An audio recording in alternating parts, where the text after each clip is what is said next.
Assalamualaikum warahmatullahi wabarakatuh. Shalom, salve, Om Swastiastu, Namo Buddhaya, salam kebajikan dan salam sejahtera. Perkenalkan, nama lengkap saya Melania Samone, NIM 859344004. Pada kali ini, saya akan menjelaskan tugas 3 tentang filsafat ilmu, yaitu tentang makna dari pilar-pilar dalam pendidikan filsafat ilmu. Saja kita masuk ke nomor 1, yaitu makna pilar-pilar dalam konteks pendidikan sebagai dasar atau tiang penguat sistem pendidikan.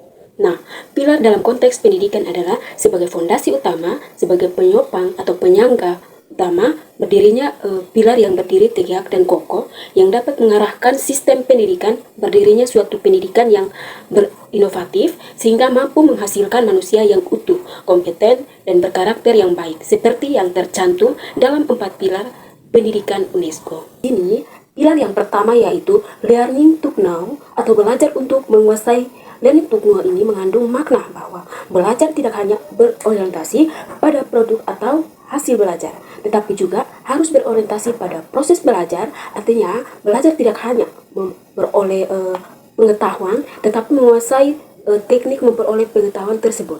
Secara analisis, pilar ini berfokus pada tentang bagian anak tidak hanya sekedar menghafal suatu informasi atau materi saja, tetapi juga memiliki rasa ingin tahu cara mencari informasi, dan memahami dasar-dasar pengetahuan belajar untuk tahu. Contoh, guru tidak langsung memberitahu nama-nama hewan, tetapi guru mengajak anak-anak untuk pergi ke kebun binatang yang ada di sekolah untuk melihat secara langsung gambar atau meminta mereka mengamati dan mencari. Oke teman-teman, pilar yang kedua yaitu learning to do atau belajar untuk memperoleh. Learning to do ini mengandung makna bahwa belajar bukanlah sekedar mendengar dan melihat untuk mengakumulasi pengetahuan, dan tetapi belajar dan untuk melakukan sesuatu aktivitas dengan tujuan akhir untuk menguasai kompetensi yang diperlukan dalam menghadapi tantangan kehidupan. Dengan demikian, learning to do juga berarti proses pembelajaran yang berorientasi pada pengalaman langsung. Secara analisis, suatu pengetahuan yang dihadapi tidak boleh hanya disimpan di kepala, tetapi harus bisa dipraktikkan. Pilar ini mendorong anak untuk terampil, kreatif, dan mampu memecahkan masalah dalam kehidupan nyata. Contoh, dalam pelajaran matematika, siswa tidak hanya menghafal rumus pecahan. Guru meminta mereka untuk memotong sebuah buah apel atau kue dalam kue bolu menjadi beberapa bagian yang sama besar untuk memahami konsep pecahan itu secara langsung. 3 yaitu learning to be atau belajar untuk menjadi. Learning to be ini mengandung arti bahwa belajar adalah proses untuk membentuk manusia yang memiliki jati dirinya sendiri. Oleh karena itu, pendidikan harus berusaha memfasilitasi peserta didik agar belajar mengaktualisasikan dirinya sendiri sebagai individu yang berkepribadian utuh dan bertanggung jawab sebagai individu sekitar sebagai anggota masyarakat pada suatu saat.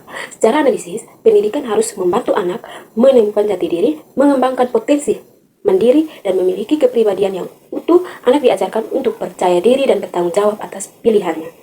Contoh, guru memberikan tugas membuat hasil karya dari barang bekas secara bebas. Ada yang membuat mobil dari kardus, ada yang membuat pot bunga dari botol plastik. Guru harus menghargai setiap anak punya hasil dan tidak membeda-bedakan atau membandingkan dengan anak yang hasilnya lebih bagus. Sebagai guru harus menghargai hasil anak tersebut. Learning to live together atau belajar untuk dapat hidup bersama. Learning to live together adalah belajar untuk bekerja sama melalui proses bersama. Hal ini sangat diperlukan sesuai dengan tuntutan kebutuhan dalam masyarakat global di mana manusia baik secara individual maupun secara kelompok tidak mungkin hidup sendiri atau mengasingkan diri dari masyarakat sekitarnya. Secara analisis, mengingat manusia adalah makhluk sosial, pilar ini mengajarkan anak untuk hidup rukun, saling menghargai, bekerja sama, dan mengelola konflik dengan orang lain yang latar belakangnya berbeda-beda. Contoh, guru membentuk kelompok belajar yang terdiri dari anak-anak dengan suku atau kemampuan yang berbeda.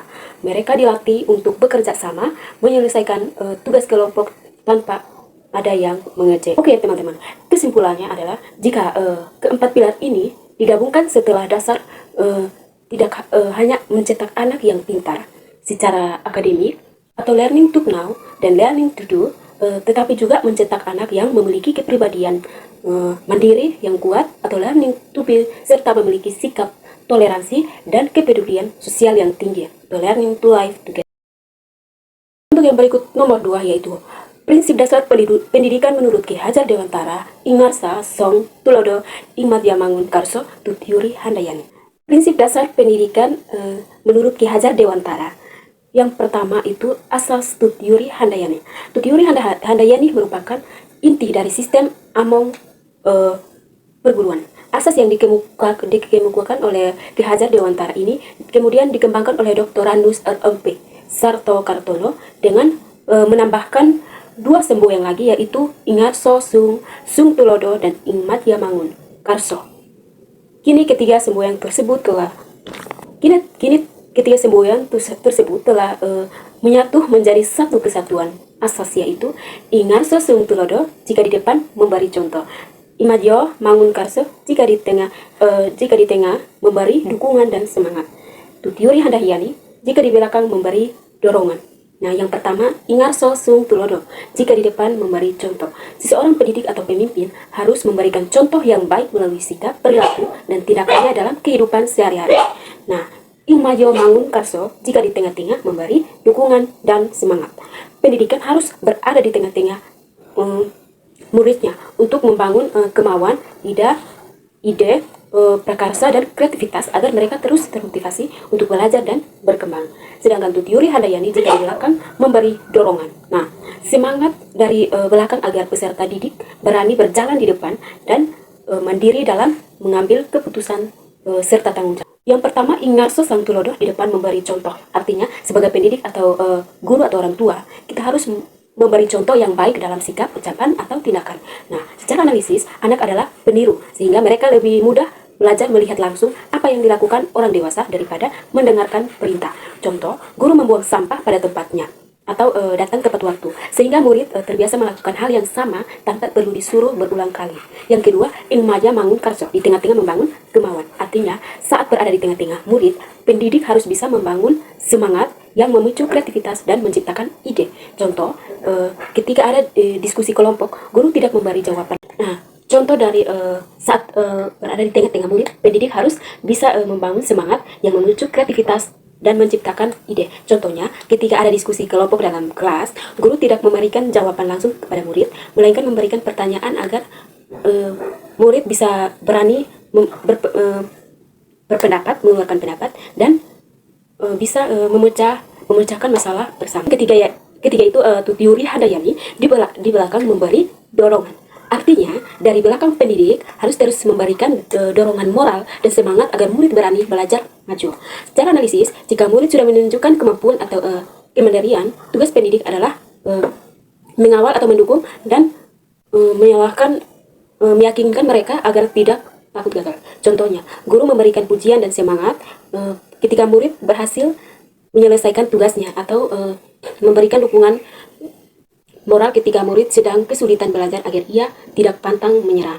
Kesimpulan, prinsip Ki Hajar Dewantara menegaskan bahwa pendidikan sejati tidak fokus pada perintah, melainkan pada proses kemanusiaan untuk memanusiakan manusia secara utuh.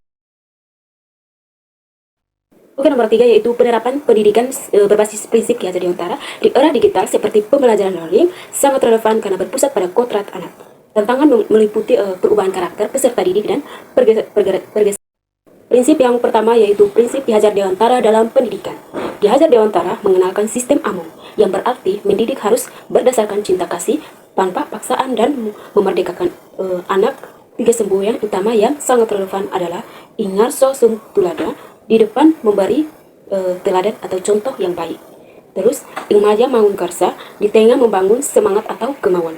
Yang ketiga, Tutiuri Handayani di belakang memberi dorongan. Selain itu, pendidik harus memperhatikan kodrat anak atau potensi bawaan anak dari lingkungan, serta kodrat zaman atau tuntutan era saat ini, termasuk ke dalam kecakapan secara digital. Yang kedua yaitu analisis di era pembelajaran daring atau online. Literasi digital bukan hanya bisa memakai gawai, tetapi juga memahami etika, keamanan, dan memilih informasi. Ini dikenal dengan istilah sopan santun secara digital.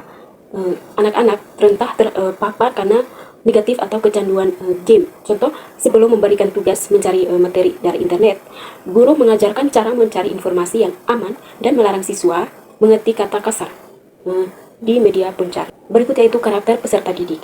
Pendidikan karakter tetap menjadi prioritas utama. Belajar daring harus tetap membentuk sikap jujur, disiplin, dan bertanggung jawab.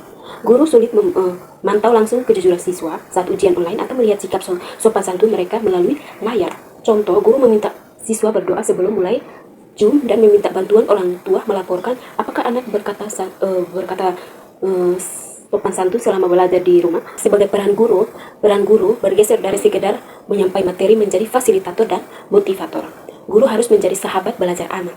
Guru dituntut untuk meletak teknologi agar tidak tertinggal oleh murid dan harus lebih kreatif membuat video pembelajaran yang menyenangkan. Contoh, guru tidak hanya memberikan tugas membaca buku, tetapi membuat kuis interaktif yang seru menggunakan aplikasi sederhana seperti Quiz atau yang berikut yaitu tantangan umum penerapan untuk anak. Yang pertama, keterbatasan fasilitas. Tidak semua siswa memiliki gawai atau jaringan internet yang bagus di rumah. Yang kedua, kurangnya sosialisasi langsung. Belajar daring membuat anak kurang berinteraksi dengan teman, sehingga kemampuan sosial dan empati mereka lebih sulit berkembang. Peran orang tua, keberhasilan daring sangat bergantung pada pendamping orang tua di rumah. Padahal, tidak semua orang tua memiliki waktu atau pemahaman yang cukup. Ki Hajar Dewantara di era digital tetap sangat relevan dan justru sangat dibutuhkan. Teknologi hanyalah alat perantara atau kodrat zaman, sedangkan nilai kemanusiaan, budi pekerti, dan kasih sayang atau kodrat alam adalah nyawa utamanya. Kunci suksesnya adalah kolaborasi yang baik antar guru yang kreatif menjadi teladan siswa yang memiliki etika digital, serta dukungan penuh dari orang tua di rumah. Berikut nomor 4 yaitu pilar pendidikan Ki Hajar Dewantara yang dikenal dengan trilogi pendidikan Ingarso Suntulada, Imaja Mangun Karsa, Tutiuri Handayani adalah sistem menuntun. Ini menjawab persoalan pendidikan nasional saat ini dengan memusatkan pembelajaran pada siswa, membangun karakter, serta memberikan kemerdekaan belajar agar anak tumbuh sesuai potensi kodrat. Yang pertama, 3 pilar trilogi Ki Hajar Dewantara. Yang pertama, 3 pilar trilogi menurut Ki Hajar Dewantara, seperti yang tadi saya jelaskan ya. Ingat Sesunggulodan di depan memberi teladan. Guru atau pendidik harus menjadi contoh yang baik dalam sikap, moral, dan tindakan bagi peserta didik. Yang kedua, Imaja Mangun Karsa, di tengah membangun semangat atau kemauan. 3 pilar trilogi menurut Ki Hajar Dewantara. Yang pertama, Ingarso Sungtulada, di depan memberi teladan. Guru atau pendidik harus menjadi contoh yang baik dalam sikap, moral, dan tindakan bagi peserta didik. Yang kedua, Imaja Mangun Karsa, di tengah membangun semangat atau kemauan. Pendidik harus hadir bersama murid, mendampingi, serta menciptakan lingkungan belajar yang interaktif, kolaboratif, dan penuh motivasi. Yang ketiga itu Tutiuri Handayani, di belakang memberi dorongan. Pendidik memberikan ruang kemandirian kepada siswa untuk berkembang dan menumbuhkan rasa percaya diri. Yang kedua, analisis menjawab persoalan pendidikan saat ini. Persoalan utama pendidikan saat ini seringkali terjebak pada tuntutan nilai akademis atau kognitif semata dan kurangnya pembentukan karakteristik era digital. Trilogi pendidikan menjawab masalah ini dengan pendekatan yang berpusat pada murid. Pilar ini mengubah peran guru dari sekedar transfer of coin, pemindah ilmu, menjadi seorang pamong. Hal ini relevan dengan kurikulum merdeka saat ini yang menuntut guru untuk mengenali keunikan, bakat, dan kecepatan belajar masing-masing siswa atau pembelajaran berdiferensiasi. Yang ketiga, contoh penerapan menurut Ingarso Sungtulodo. Di sekolah, guru dapat datang tepat waktu dan berbicara dengan bahasa yang santun, sehingga siswa merasa kedisiplinan dan apapun sopan santun tersebut. Imaja Mangun Karsa, dalam pembelajaran, guru menggunakan metode diskusi kelompok di dalam kelas, di mana guru turun langsung memfasilitasi jalannya diskusi tersebut agar siswa aktif bertanya dan mengeluarkan pendapat. Yang ketiga, Tutiuri Handayani, dalam praktik, guru memberikan tugas atau proyek mandiri. Saat siswa mengerjakan tugas, guru tidak hanya mendidik atau mengambil alih, memberikan atau membantu dan memberi motivasi agar siswa berani bertanggung jawab dan kreatif menyelesaikan masalah. Kesimpulan, Ki Hajar Dewantara menegaskan bahwa pendidikan bukan sekedar proses mengisi pikiran anak dengan hafalan, melainkan proses menuntun dan merawat tumbuhnya budi pekerti serta kekuatan kodrat anak. Implementasinya menciptakan generasi yang tidak hanya cerdas secara intelektual, tetapi juga mandiri, kreatif, dan berkarakter kuat.